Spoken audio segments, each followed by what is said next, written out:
A Walt Disney é conhecida por ser um parque da magia e o lugar mais feliz da Terra. Mas isso é porque as pessoas não sabem a verdade. Estou escrevendo onde eles não possam me pegar. Eles dizem que eu sei muito. Permita-me explicar. Eu não posso dar meu nome por razões óbvias, mas eu posso revelar algumas coisas sobre a Disney e a Disneylândia. Tenho 28 anos. Os eventos que lhe contarei aconteceram em 2007. Era um dia quente de verão no sul da Califórnia. Tenho pais consideravelmente ricos e, como estava de férias do colégio, eu realmente não tinha nada para fazer por alguns meses. Eu estava sozinha e tinha apenas os livros e a internet para me fazer companhia. Pensei em visitar meus parentes ou qualquer outra coisa para me manter ocupada. Até que eu pensei na Disneylândia. Eu não visitava a Disney há anos e ela sempre me trouxe alegria e felicidade. Afinal, Disneylândia era um local que passava a sensação de segurança, felicidade e maravilha completa. Reservei um ônibus e comprei um bilhete de 2 dias. E no dia seguinte eu estava lá. Quando entrei no parque, fiquei maravilhada, como sempre, com a sua beleza.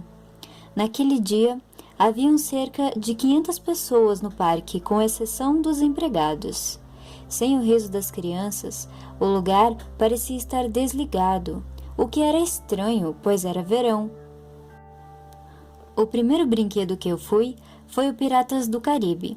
Para minha surpresa, ele estava completamente vazio, com apenas um operador de passeio e o empregado que dirigia as pessoas aos seus lugares.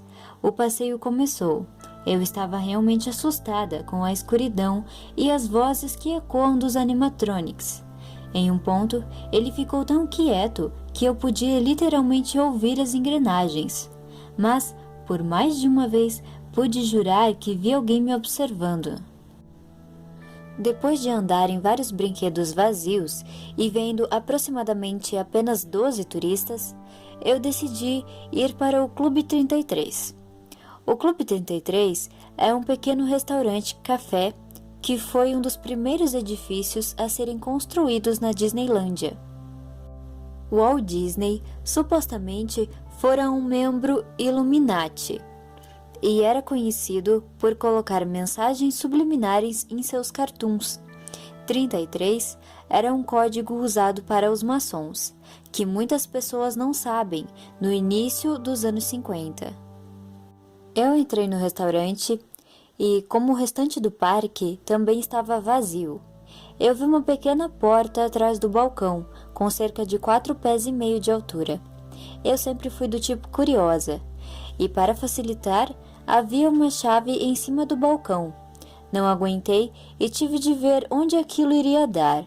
No início, a sala estava escura como breu, com exceção da luz que vinha do café. Dei mais 3 passos e a porta bateu atrás de mim, com um enorme barulho. O pequeno cômodo começou a se tornar maior conforme eu continuava a andar. Logo, 6 luzes no teto se acenderam, revelando que eu estava a aproximadamente 9 pés de altura, em um quarto branco como a neve, e havia um elevador na minha frente. O elevador tinha um teclado vermelho e preto, com 2 orelhas de Mickey. Algum tipo de sala secreta, talvez?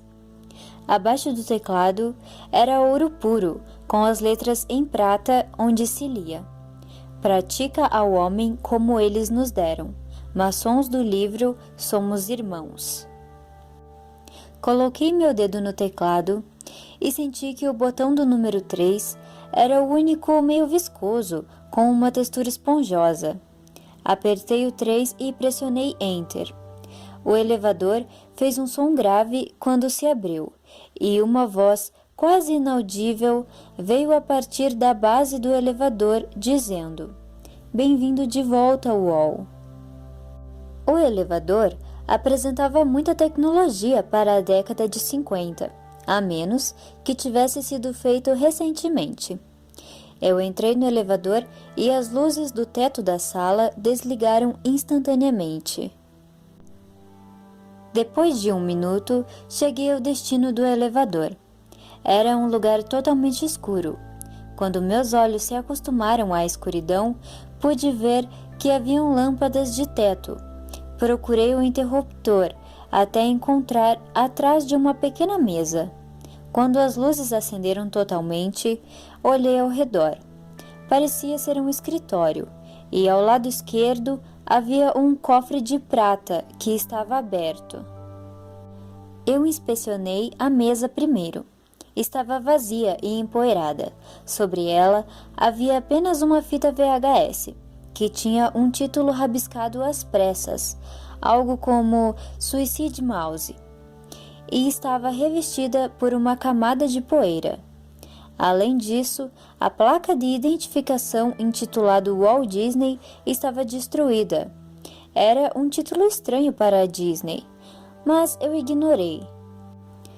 Olhei para o cofre e, surpreendentemente, estava limpo, como se alguém recentemente o tivesse polido. Ele estava cheio até a borda com fitas antigas, notas e outras várias coisas. Mas o que me chamou a atenção foi um pequeno refrigerador na parte de trás do cofre, que não havia reparado antes. Foi uma luta para abri-lo, mas quando ele finalmente se abriu, eu vi algo que me fez vomitar. No refrigerador havia uma espécie de enorme jarra de vidro com água congelada, e em seu interior fora congelado o próprio Walt Disney. Parecia que ele tinha acabado de morrer, sua pele estava totalmente intacta. Depois de me recuperar da náusea, fechei a porta do refrigerador. Quem faria isso? Foi este algum tipo de piada de mau gosto ou algo assim? No topo do refrigerador havia uma nota. Eu só queria sair dali, mas e se a nota tivesse algo que esclarecesse aquela cena bizarra? Eu a peguei em minhas mãos trêmulas e li. Queridos funcionários fiéis e irmãos do livro, lamento ter que dizer isso, mas eu descobri que estou morrendo. Eu preciso terminar o que comecei. Nós sabemos que alguns ainda sabem a verdade. Eles ainda estão lá fora. Façam o que for preciso para se livrar deles. Quando eles estiverem no parque, façam com que pareça um acidente e deixem o público acreditar que era culpa deles. Não podemos arriscar que o mundo saiba. Eu já me livrei de um por meio de esmagamento.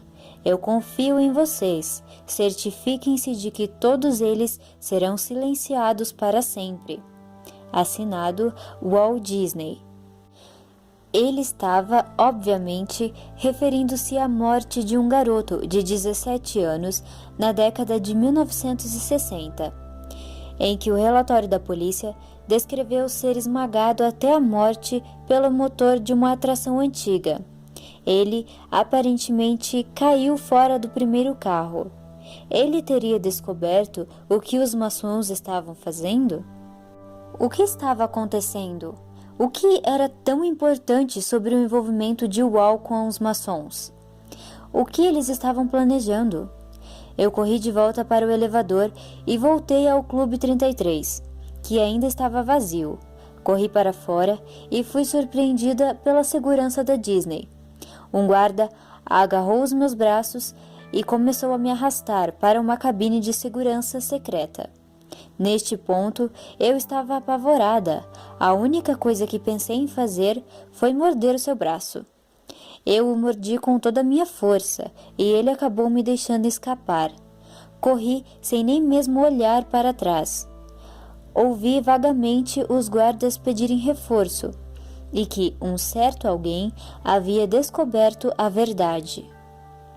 Eu pulei o portão para a entrada do parque e subi na trilha do monotrilho. Eu os ouvia gritando: "Ela está aqui!" Eu corri para a faixa do trem-bala. Ouvi um barulho alto e percebi que era o trem-bala. Instintivamente, pulei para fora da pista. Por sorte, caí em cima de vários arbustos. eu havia evitado o mesmo destino de outras pessoas que sabiam demais. Na década de 1970, um homem de 30 anos de idade, segundo o relatório da polícia, havia tentado infiltrar-se no parque por meio do monotrilho. Mas e se ele estivesse tentando fugir como eu? Eles tiveram que literalmente raspar os pedaços dele para fora da pista. Minha casa ficava a 3 horas do parque. Então, decidi ir para a casa de um amigo, que não era muito longe dali, e ele me levou de volta para minha casa. Eu não disse a ele o que aconteceu comigo. Se você está se perguntando por que eu não contei a ninguém sobre isso antes, eu contei. Mas, se você não sabe, grandes empresas podem pagar os meios de busca para excluir ou não mostrar alguns resultados de pesquisa. Não sei se eles foram à minha procura ultimamente, mas eu me mudei para longe, muito longe da Califórnia. O que estavam fazendo os maçons que não queriam que ninguém soubesse? Até agora, eles encontraram todos os que tinham descoberto a verdade. Eu, particularmente, acho que eles preservam o corpo de Wall para que, quando eles encontrarem uma maneira de reanimá-lo, ele possa terminar o que começou.